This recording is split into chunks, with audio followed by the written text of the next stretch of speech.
right, today is all about single crochet. I've worked a very simple 3-row swatch here so we can look at this basic stitch. This is usually the first stitch that a beginner learns after they learn how to tie a slip knot and chain. Got a basic single crochet. It's very common, all types of crocheted items, from dolls, stuffed animals, if you're doing anything like amigurumi, all the way up to the most intricate sweaters. Some of my sweaters that have cables also use single crochet, and even crochet lace is going to have some single crochet a lot of times in there. So you're going to find this stitch in all kinds of places. Today we're going to cover all aspects of single crochet, from common questions asked about the stitch to the different ways you'll use these stitches, common mistakes people make, and more. So let's answer a couple of other questions about single crochet. First of all, the height. It's a very short, dense stitch. It makes these little V's, as you see right here. Also have a swatch right on each row in different colors, which we'll look at when we look at counting them, but you can see this is one little bitty single crochet right here. And the turning chain for a single crochet is simply a chain 1. Just like that. Now the purpose of a turning chain is simply to bring your yarn up to the height of the stitch you're working.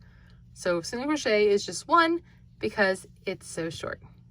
All right, here are our common questions from our post of the ultimate guide to single crochet. First of all, what is a single crochet stitch? This is the most basic stitch in crocheting, like we mentioned. Stitches produce a dense fabric and has a gauge that is roughly square. So most of the time you'll have the same number of stitches in rows per inch. In the UK, the term single crochet is not used, so you know if you see the single crochet term, it is in US terms, not UK, because in the UK, a single crochet stitch is called a double crochet, which I have made a pattern with UK terms and it kept getting me confused. So it's a single crochet. The difference between single crochet and double crochet, it's they're the same if it's just a difference between terms, but if you're working in US terms only, single crochet is a much shorter stitch, and double crochet is worked starting with a yarn over and is a lot taller stitch. The abbreviation is SC, and the chart on the symbol is going to be either a plus sign or an X. So now let's look at how to single crochet. We're going to work in an established row. If you're working in the chain, it's very similar, and there's a photo tutorial on the ultimate guide there. I've already chained 1. So when you single crochet, a lot of people make the mistake of going into just 1 loop and you split the stitch. If you look at the top of your work, you can see these V's, and those are your stitches. So you want to put it, don't ever skip this first one. I know some really old patterns talk about that. You'll get uneven edges. So right in this hole right here, you go under both, yarn over, draw up a loop, yarn over, and draw through 2. And that is it. That is a single crochet. So you can see the next one. The hole's right there. Under both, yarn over and draw up a loop, yarn over, and draw through both. So a super simple motion. Now you're thinking, like, why is this called single crochet when you have to do 2 yarn overs? But you're just pulling up a loop and then pulling through both. So super easy stitch. So now let's talk about increasing and decreasing with single crochet. Increasing is super easy. You work more than 1 stitch in the same place. So let's say we're increasing here for like a raglan top or something. You would work 1, and instead of moving on to the next stitch, you would just work in the exact same hole. And now you have 2 single crochet where there was just 1. Now decreasing, on the other hand, let's say we need to decrease these 2. A regular decrease is called a single crochet 2 together. So you will insert your hook, yarn over and pull up a loop, stop there, go ahead and insert into the next stitch, yarn over, draw up a loop, and now you have 3 loops on your hook, yarn over, and draw through all 3, and you have a single crochet 2 together. Now sometimes when you're working a pattern you don't need to see. Let me go ahead and do the next one. You can kind of tell, especially if you're like working a ball or something, where this is. It has this little extra piece right here. So it's got like this weird bar where there is not that for. So there is what's called an invisible decrease, and here's how you work one of those. Now you do split the stitch. So just in the front, bring the hook towards you. Do the same thing to the next stitch. So you got it right there. 3 on the hook because you're in 2 stitches. Yarn over and pull through these 2. Yarn over and pull through our last 2. And this, I'm going to go ahead and single crochet in this last little tight stitch here. Now it looks much better in there.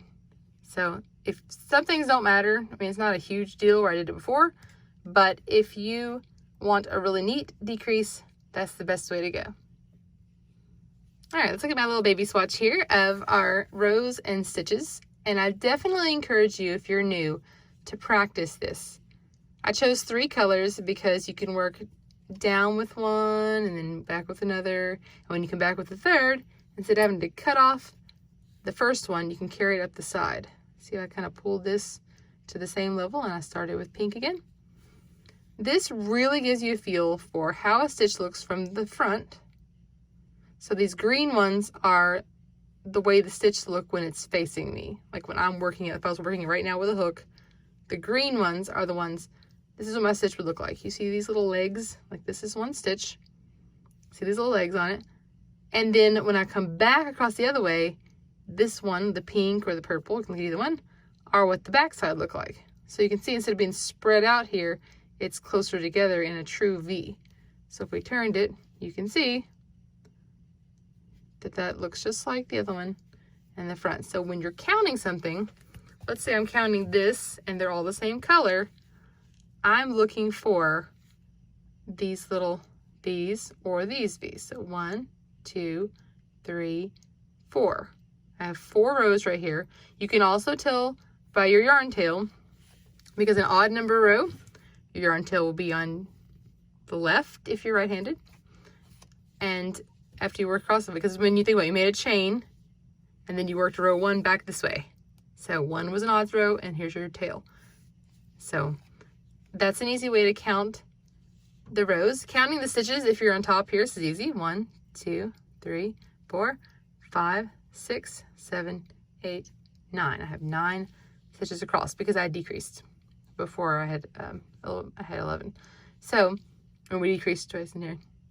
Oh, sorry, 10. I 10 because I increased once and then decreased. That's right. I had a nice little swatch of 10 and then I messed with it on this row. So it'll tell you here. So if you're counting lower, it's easy to see. I'm like 1, 2, 3, 4, 5. I just count across. On this 2, I'm looking for these little spots here. And you just count. So counting single crochet, at first it can be a little difficult because like you're like, oh, well, here's this thing. Is that actually a row or not? So definitely take time to practice counting and looking at the stitch with different colored rows because it will give you a great idea of how the stitches are made up, how they look from each side of the fabric, and it will help you in the future with all of your projects with counting stitches in rows. One of the biggest problems that I see with single crochet and people having uneven edges is sometimes they'll mistakenly count the chain 1 as this first space and they'll skip it and go on to the next one and then come back and try to work into the chain. I don't know about you, but if you've been crocheting for any amount of time, I hate working into chains at the end so much that I do a chainless double crochet. So when you in the double crochet and working on that post as well, I'll show you how to do a chainless, but this is not a good thing to do. So if there's anything out there that says, you know, work into, you know, chain 1 and then skip, I don't ever do that. I'll go ahead and work into the first space anyways. Even if it's like a stitch pattern that has like maybe a single, double in the same space, something, I just go ahead and work into it. Okay, if your stitches are too loose or too tight, you're going to want to go up or down a hook size. So obviously if they're too tight or too small, you want to go up a hook size, and if they're too big, too loose, go down. And you don't always have to use the hook size that it says on the label. Like for this particular yarn, this is Lion Brand Hometown USA. Let's see what they recommend. They recommend 9mm, and I've got my 10, and I think it's fine. A lot of times I go up a hook size, just I like the way it looks, especially if I do blankets. Make it nice and flowy. So the only thing we have to cover is single crochet in the round, and that will really be everything you need to know to single crochet properly. All right, when single crocheting in the round, I've done a magic ring here and single crocheted 6. I do have a tutorial for the magic ring. I'll put a link in the description down there. There are 2 options though when you're working in the round with single crochet. At first, I didn't understand that you could just keep working continually, and I always slip stitched, which mine's always a little tight at first, so I use my fingernail. And you just slip stitch, and it may call for this in the pattern, and you close your ring, and then you would chain 1 and start right here. 1, 2, 3, 4, 5, 6. Okay, I used to make a mistake of trying to work into this space as well. You don't have to do that, just the next empty stitch. Like I said, 1, 2, 3, 4, 5, and then this one that we joined becomes 6. So you can do that and chain 1. It leaves a little bit of a step.